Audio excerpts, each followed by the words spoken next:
Hey, hello everyone. I'm back. It's I think part 4 now of the tarot collection. And in this video I want to show the religious kind of decks, but also I don't know if it's really Renaissance art, but I always call it kind of Renaissance art. Even if there's not per se a religious angle, I always feel that that kind of art portrays some kind of, or it feels there is some kind of religious feeling behind it, at least for me. So I will combine these decks. There are not too many, but yeah, overall I think I got a few. So I want to start off with this one. Yeah, sorry, I needed to do a quick pause because I forgot one deck. Okay, let's start off with this one. This one is in a little box. It's the, let me put the box aside. The Byzantine tarot. Cilla Conway did the art, and now I forgot his name. Anyway, like before, I will put everything in the description below, deck names plus their creators. I came across this, like I said in the video yesterday. I'm a big fan of the artwork of Cilla Conway, and even though this is very different than her own decks, I really felt drawn to it. So yeah, that were the backs. Sorry. And these are some of the cards. So this is really playing out in that Byzantine kind of art style, which I like because, yeah, if you really look, you can see the diversity in people. These are not really like white people. The art style, like I said, is different from what I've seen her do right now. But I do like the style that's in this deck. And I think, like I said, because it's a very different kind of era, in time, of course, but it was definitely very religious, and even though I'm not one that will say I follow the Bible, absolutely not. I do believe in a higher power, in a creator. And I do work with my Bible in my practice. But I do think we are all given a brain to make the decision for ourselves, what is feeling right and what is feeling wrong. And I think most will agree, some will not. But yeah, when we read the Bible, a lot of things were added on, and I don't believe that some parts are God's words, I don't even want to go in detail, but I think a lot will understand. A lot of people will understand if I say it like that. But yeah, like I said, I do believe in a creator, in a higher power. So I do like to work with religious kind of decks. None of these decks, well, except one, but none of these decks can really go in that Afrocentric kind of genre, to say it like that.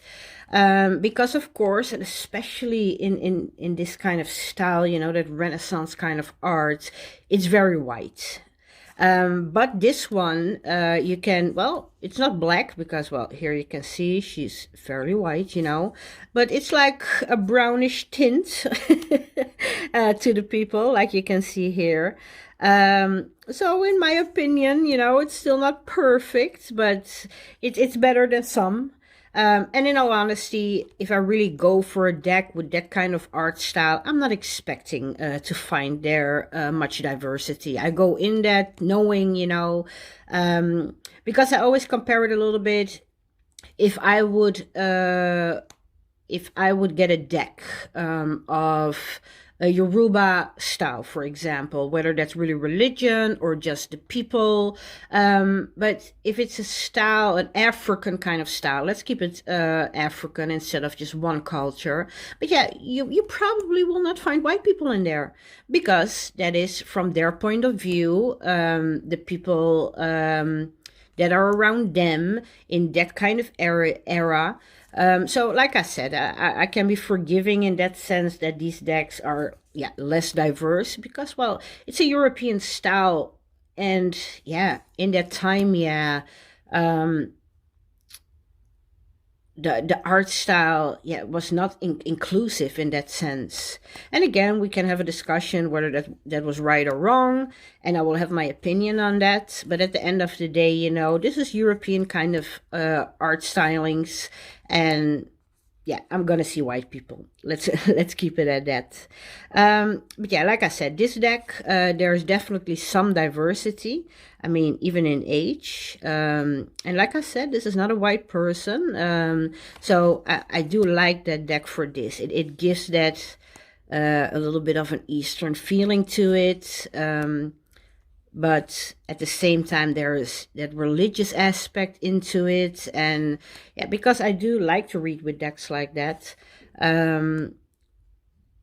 Yeah, this one is definitely, this is why it's not in a big box, because it came in a big box, even though the box was a little bit, yeah, soft. It was not like a hard box, and it was big because there was a big book with the deck, which is beautiful.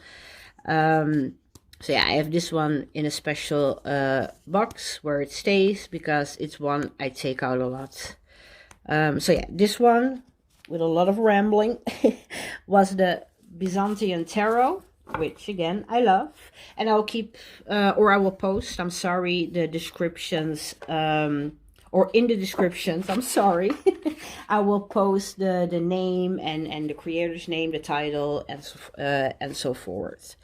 This one, it's called the Grail Tarot. It's from the same, I think it was from the same person that I couldn't name. It's on the tip of my tongue, how bad, as the former deck.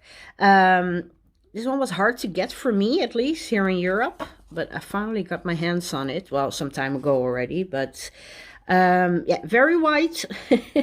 But yeah, the Grail Tarot, which is really, yeah, I love it. I really do, even though it's very, very white.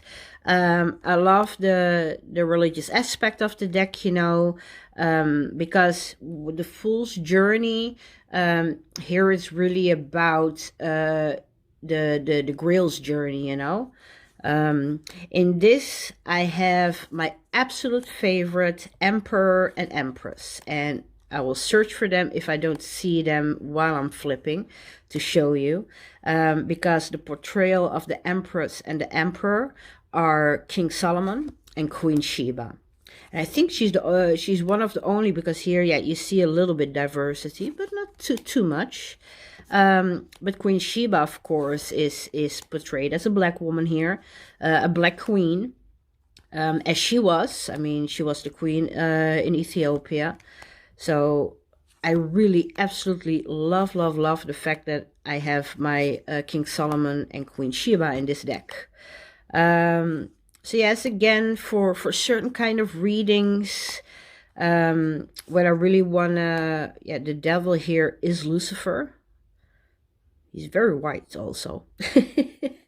So yes, for certain kind of readings, especially when I want to have, well, I always call it my conversation, with God. However you see God, like I said, for me, I'm not seeing him in specific a Christian way or a Muslim way or a Jewish way or whatever. For me, there is one God. He is the creator. And when I want to have a conversation, yeah, with him in that sense, I take one of these decks out because I always feel like it taps a little bit into that, well, I think my childhood image, because yeah, no matter how I connect with my African heritage, I grew up here in Europe, very, very white Europe.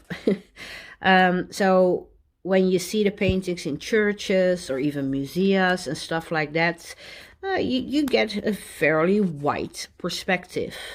And even now that I'm older, and I know this is absolutely not true, and again, that's a discussion maybe even for another day, it is still something that my brain, or my child brain, so to speak, will tap into as, yeah, this is what I saw when I grew up. And of course, has stepped away from a lot of it. Like I said, I don't feel like I'm religious. I'm more spiritual. But I do believe in that creator, in the stories, and the stories in the Bible. I mean, in Dutch we would call that, if I really literally translate it, a kid's Bible. And you don't have the drama around it, but you have the stories, like the story of Moses or Joseph, or one of my favorites when I grew up was the Good Samaritan. And these stories are about the morals, right? What can you take out of this? What will it teach you? Or what can you take out of this and use, to become a better person? So in that sense, I love the Bible stories, but I'm not taking them like word for word, like, because again, there are parts of the Bible that we just know, are not God's words. And well, an example of that would be that you can have slaves. I mean, there you can come with a whole discussion, and it will just never ever be something that I will believe that are the words or the rules of God. Yes. Well, here we have Sheba. Let me see if I can find Solomon from the back. Sorry. Here. Yeah, here they are. Oh, I love these two. Queen Sheba and King Solomon. My absolutely favorite empress and emperor ever in any deck I think I have. I absolutely love that these are in these positions, Absolutely beautiful. So yes, this one, with a lot of ramble again, was the Grail Tarot. And again, I'm horrible with remembering names and creators sometimes. But I will put everything in the description, that if you're interested, you will definitely gonna be able to get the information. And well, if you want to do a search, that will be possible. Let's see what I have next. This one. So the Byzantine, I think that is maybe a cross in the sense of art and religion. I think the Grail Tarot is definitely very religious. And then this one too. Oh, I'm sorry, because the gold is definitely shining. Golden Tarot of the Tsar. I didn't know if I was gonna like this, and I'm gonna say it's one of my favorites in all honesty, but let me show you the backs. These are the backs. Okay. Because I do love the majors and the court cards. For example, this one is absolutely beautiful. Death. I think because every card does have a story, like a story about Jesus, or a Bible story, because this is the star, right? Yes. And I think it had something. Yes, this I think was the birth. I'm mistaking it with another one. This one was about the birth of Christ, because you will see here Joseph and Maria, and well, the cows, in the stable that he was supposed to be born, in at least according to the Bible. You see the angel. So yeah, I don't know every story. I need to go back to the little book with most of them. But I do like the art style. I cannot help it. Even though, again, I wish they were a little bit more brown, like they were supposed to be, But I like the style. I think because it's about the Russian, I think if I'm not mistaken, the Russian religious perspectives, you know. Yeah, and there's a lot of gold because, well, it's the golden. You see, but you see the details in it. It's difficult to show well when it shines. But yeah, absolutely beautiful. But yeah, so then we come to the suits, and then you only get this teeny tiny round picture, which, yeah, I was not a fan of. I was a little bit disappointed when I saw it. But again, I will take it for what it is. Because I do think, excuse me, the fun part is, if you have here the Eight of Swords, well, you already, if you have a little bit of tarot knowledge, you know, you have that stepping off point, and then with the story that is being portrayed, which is, well, the name of the story is being named in the booklet, but then you need to do a deep dive into what that story means if you don't know it. And with some, I didn't know. But still, I think it gives that extra layer. And this is a deck I use for small readings, because I do want to make maybe a booklet of my own, you know, with all the stories being mentioned, because then it will be easier to flip through it and really find that connection, for example, with this story and then the Eight of Swords. How will that work together? How, if I put them together, will that come to, well, an answer to a question or a reading that you're doing? So yeah, that will take a little bit of extra work, which I'm planning to do in the future. But yeah, we always plan and we keep planning other stuff and then it never happens. But I do hope to be able to do that. Because whether you believe or you don't believe, I do love mythology. I love the stories of our past. I think, yes, with time, things get changed and turned around and put in the favor of a certain group, you know, that tells the story more. But I do love the how do you say it? Well, the art of storytelling, you know. I love reading books for this reason. I got many.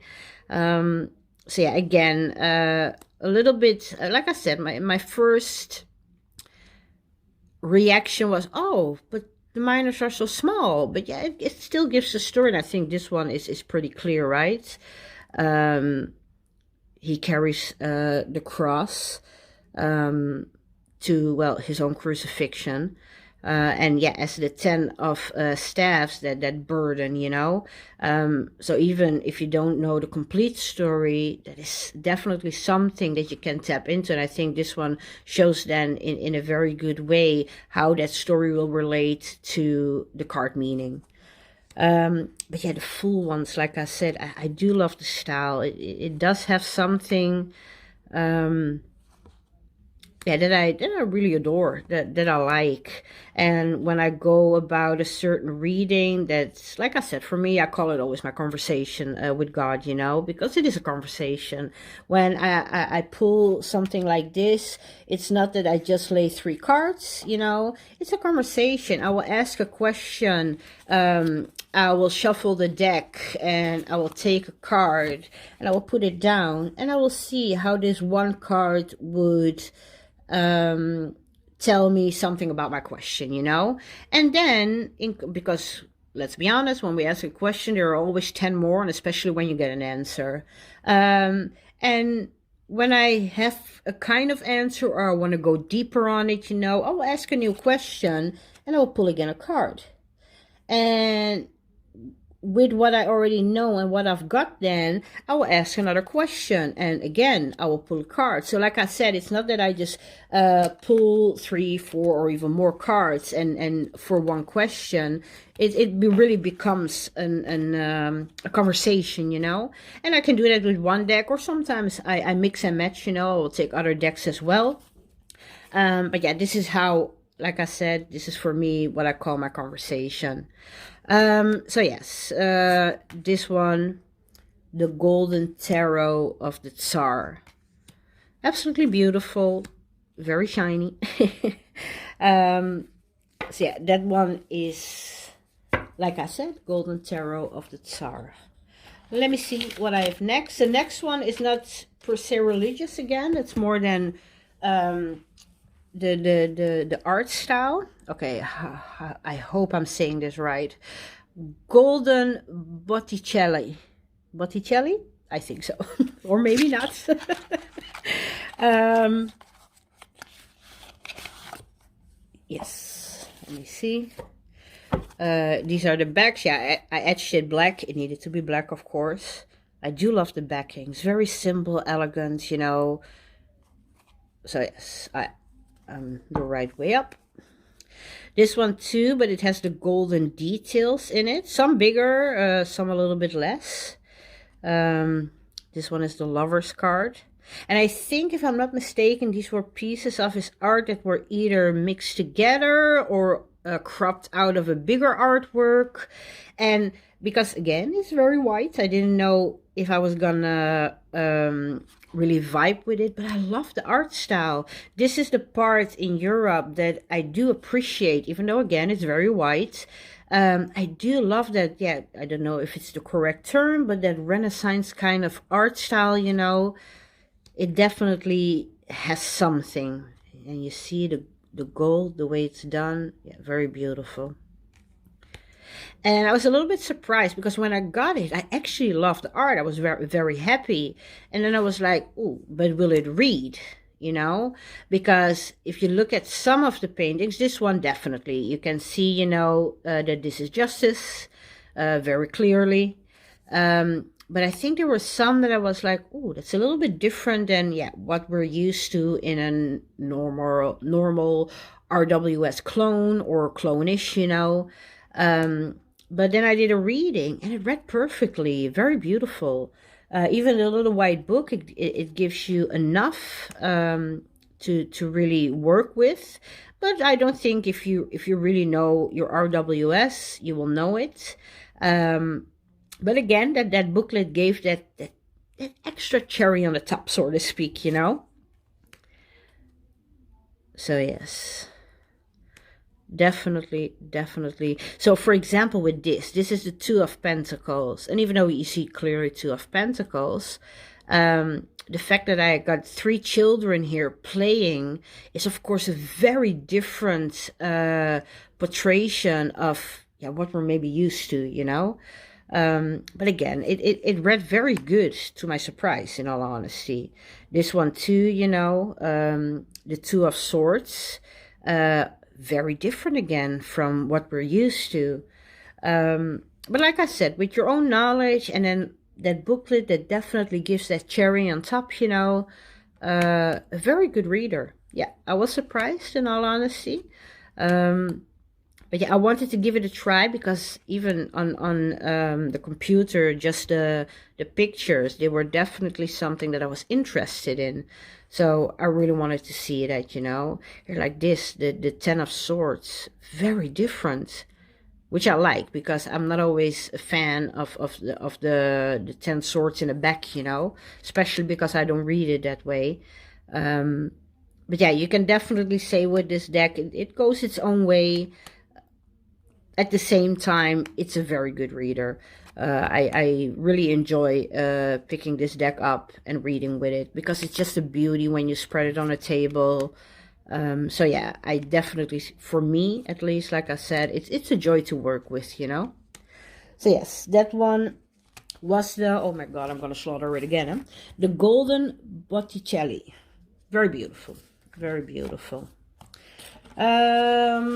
Next one, again, not per se religion, but yeah, that style for me, it has that religious undertone, you know.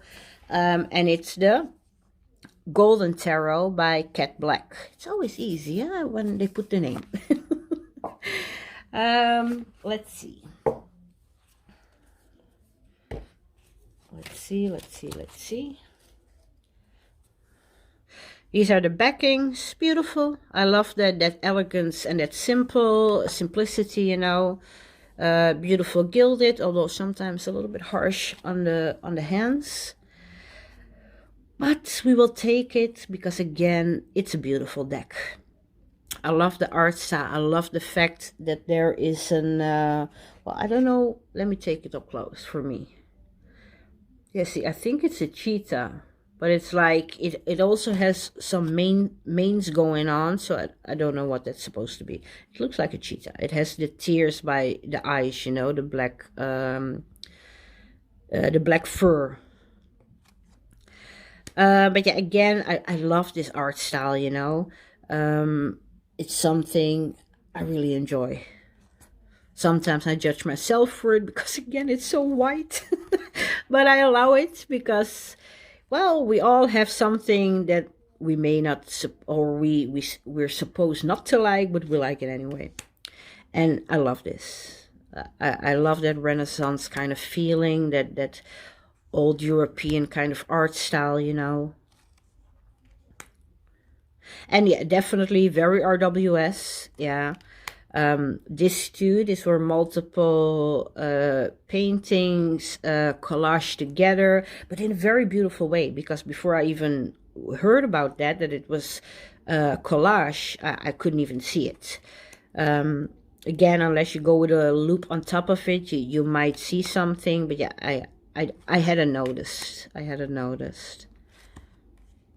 yeah, again, you see very RWS.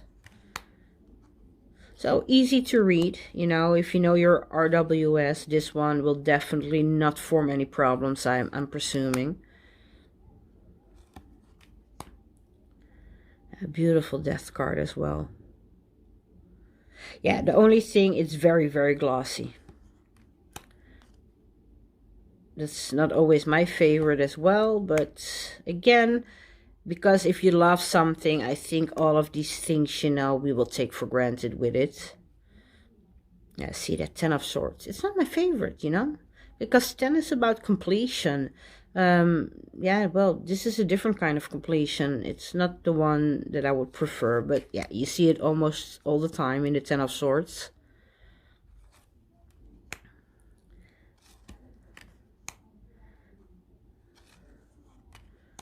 So yes, this one, The Golden Tarot by Cat Black.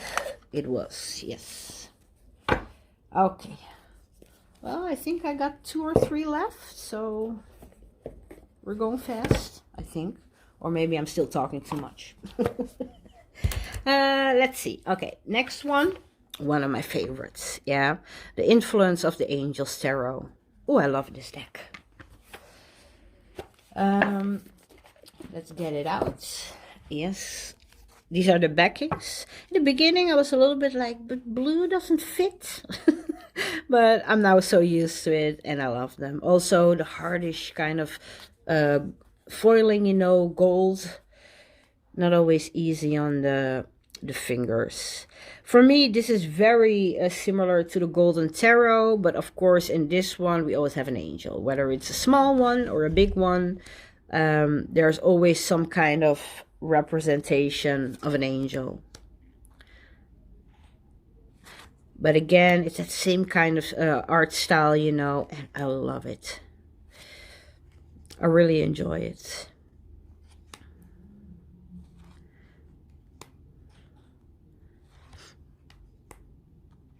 Again, also very RWS.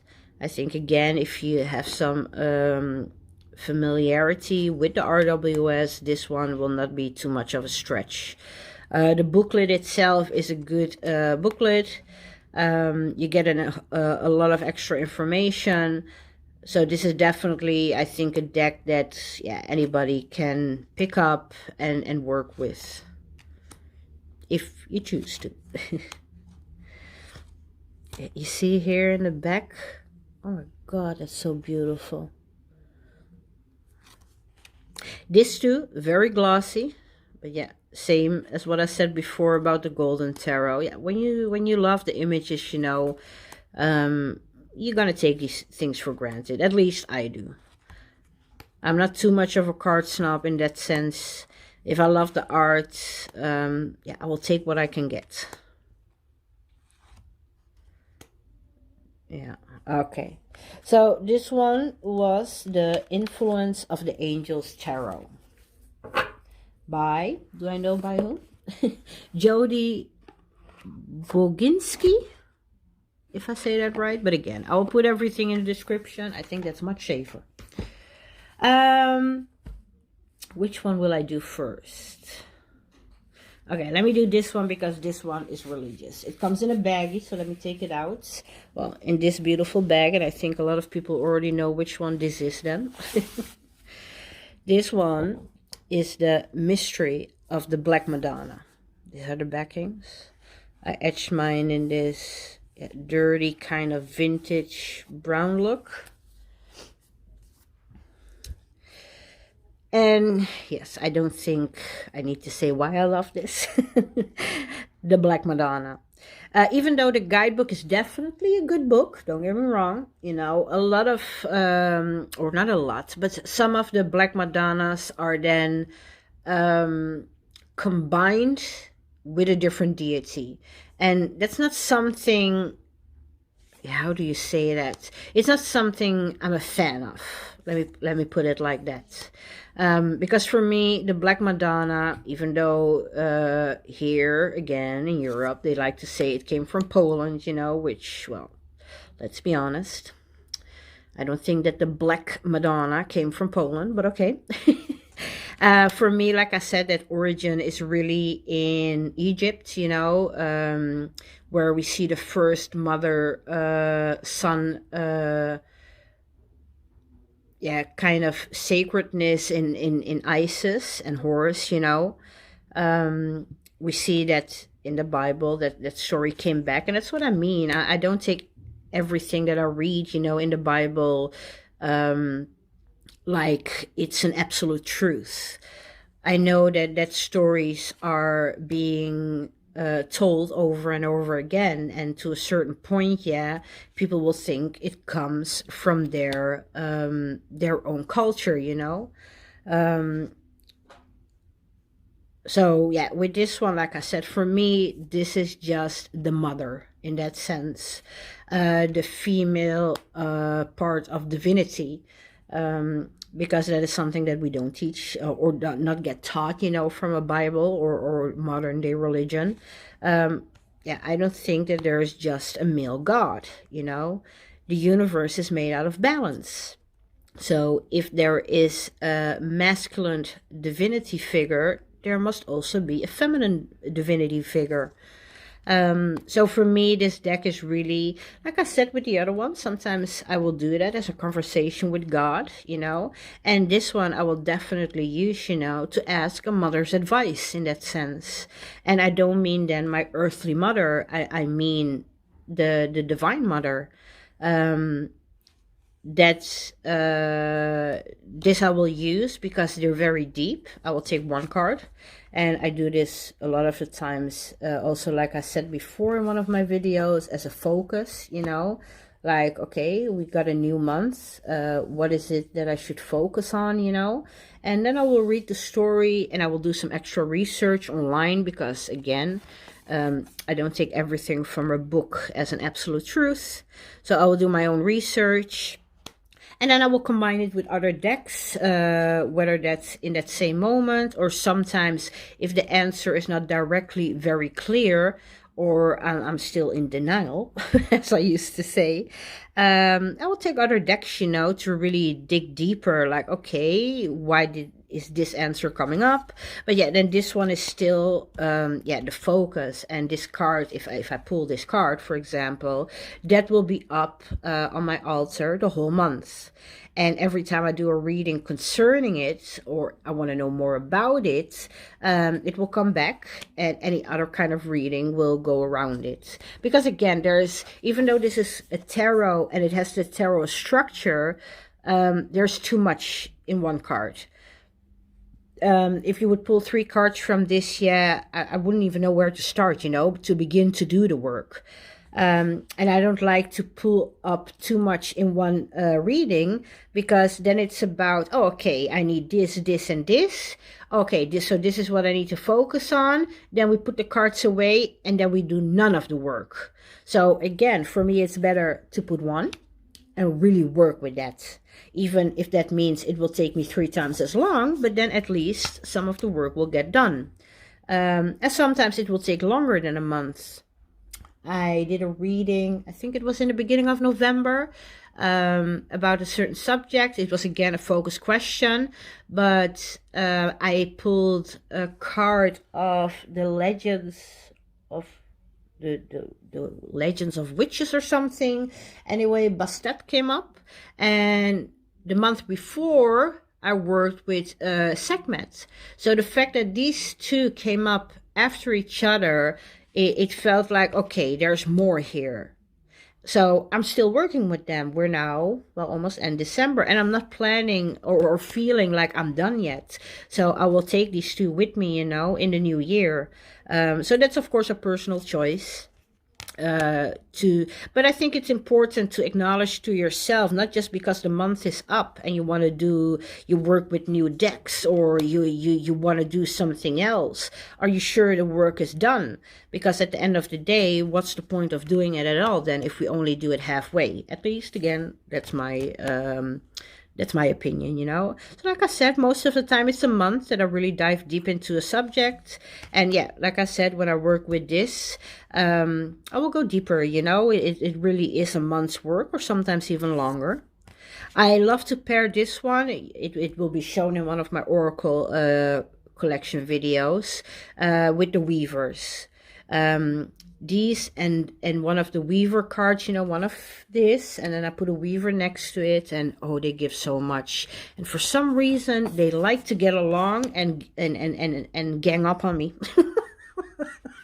Because they always communicate. One says, I think it was a couple of months ago, I needed to work on some fears I was having.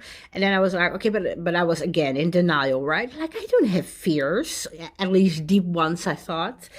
And then I pulled a weaver, and yes, it was all about the fears. I was like, really? Are you all ganging up on me?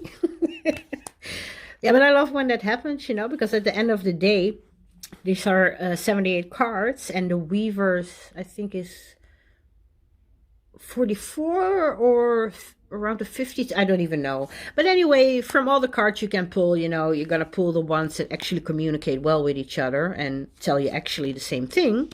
So yes, then it's time to pay attention.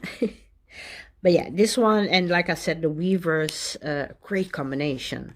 And when I then want to go deeper and I want to ask my ancestors, I will have this, I will have the weavers and the dust to onyx under it. It's the perfect combination. That's definitely the absolute perfect combination. So yes, this one was the Mysteries of the Black Madonna. Yes. So let me put this one aside. And then I have one left. And I didn't know if I wanted to put it in here because it's not religious. It has a funny art style. But it's also the only deck, because it's a Marseille, that I have as a Marseille deck. I made a box for it again myself. Because, well, it came in a really weird kind of box, and in that box was a bag, and I broke the bag, and I could not put it back out. Okay, so I broke the bag, and well, I cut it and put it in my, well, makeshift box. So these are the bags. Yes. And it's le or la Tarot Noir. So it's, yeah, a Marseille. And I don't really work with Marseille, but I thought I could work with this because, well, in this sense, the colors and all of that is not really a big deal, because these are very earth tone colors, which I love. So even though it's a Marseille, I really read it again in elemental form and numerology, And they have some really weird, funny faces, which sometimes, I don't know, but I love the pips. They're so beautiful. They're so elegant. So yeah, like I said, I didn't know if I should put it in here, but it's this one lives in that section of my closet.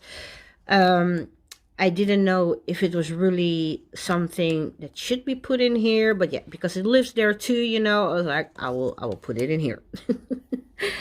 So yes, I really like it. A little bit quirky and at the same time beautiful, but they're very big and slippery and glossy. So in all honesty, it's not the most easy deck to have in small hands. If you have bigger hands, maybe that's not a problem. But yeah, for me, it's sometimes a little bit of a struggle. But they're so beautiful. The struggle is almost worth it, right? So yeah, it's in French. They have a beautiful guidebook with big pictures of the cards, you know. Absolutely amazing. But yeah, it's all in French. So I kept it in a box and I put it in storage. Because it's not that I can read from it, you know. And I'm not reading it in a Marseille kind of way anyway. The colors don't correspond with, well, a normal Marseille. So yeah, I do read it then numerology with numerology and elementals, you know. But yeah, look how beautiful. I really love the pips in this one. The funny faces are funny, you know, the art is still beautiful. But yeah, I think the pips in this one do it for me. I really like it. Very beautiful. Okay, I'm going to stop with this one because it's actually hurting my hand the way I hold it. Because it's so big. So yes, this one was Le Orla, but I will put it in the description. Tarot Noir. Okay, and I think this was the last one already, eh? Yep, it was the last one. I don't have more, so I will keep the bags here while we talk. So yes, I got a few more coming up. I will do one about a video, then about animals / nature. And I might do my general everyday reads together with that one. Because I don't have a whole lot of animal nature kind of decks, which is weird. But yeah, I'm looking for the perfect one and I didn't find it yet. So I will combine those, I think, in one video. And then, yes, because I made some notes, I think I will also do one about playing cards. Because yesterday I mentioned that that is my first love, you know. This is how I learned to read. And I got a whole bunch of fun decks. And I think I will show some off. And then I would also like to do one with decks I made myself. One more beautiful than the other, because I started a deck, on my own printer, which came out, well, horrible is absolutely wrong. It's not horrible, but oh, the ink on some, it stained and stuff. But I love that deck because I made it myself and I printed it myself. So yes, anyway, those will come out, and then I think I will start with the oracle part of the collection. But yeah, till that time, thank you again for watching, and hopefully we will see each other soon here on YouTube. Okay, I hope you all have a nice day and a fabulous weekend. And